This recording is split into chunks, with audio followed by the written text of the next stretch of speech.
Here's your Forbes Daily Briefing for Thursday, January 25th. Today on Forbes, how Phil Knight fast-tracked Nike. Today, Nike, the shoe and apparel brand, celebrates its 60th anniversary. On January 25th, 1964, Phil Knight and William Bowerman founded Blue Ribbon Sports, a running shoe business that would be rebranded in 1971 as Nike. The company, of course, is now a juggernaut, with $51 billion in revenue in its last fiscal year, a market cap of $154 billion, and a globally dominant position in the footwear market.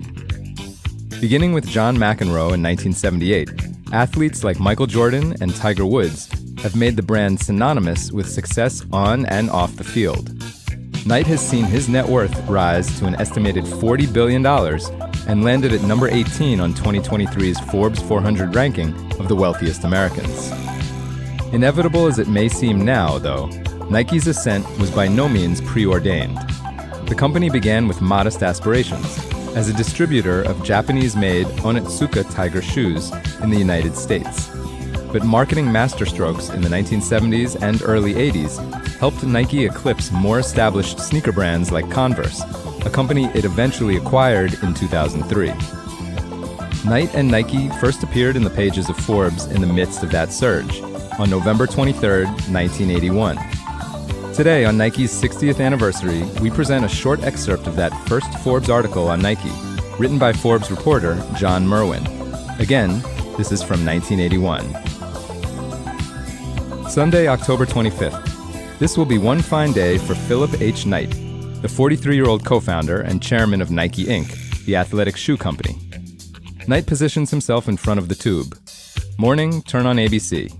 Alberto Salazar breaks the world marathon record in New York.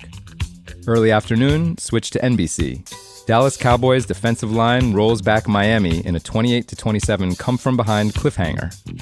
Later, back to ABC for the World Series.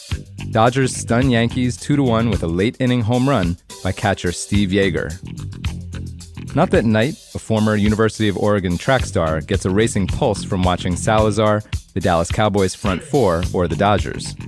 His heart leaps for television exposure of Nike shoes, worn conspicuously by Salazar, the entire Dallas defensive line, and a half dozen Dodgers, including hero Yeager.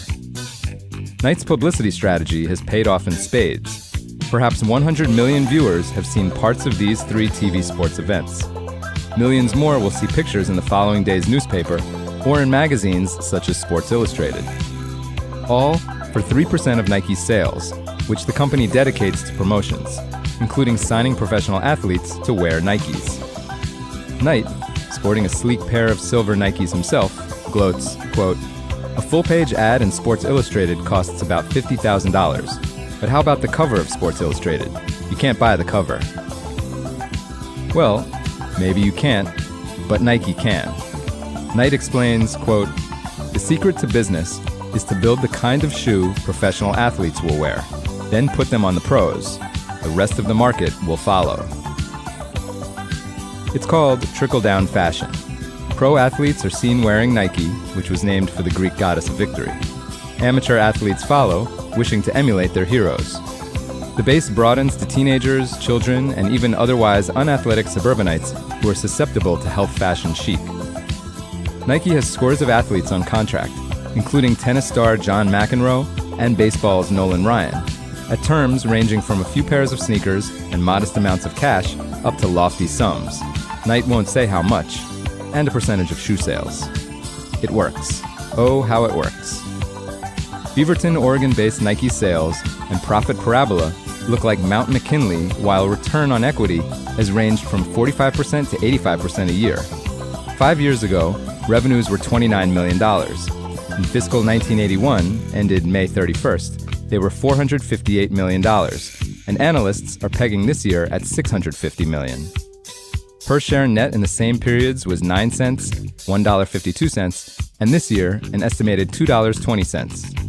Sales jumped 72% in fiscal 1982's first quarter, while profits nearly doubled to 80 cents a share.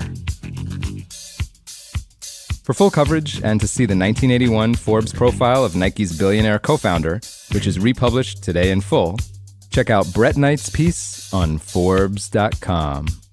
This is Kieran Meadows from Forbes. Thanks for tuning in.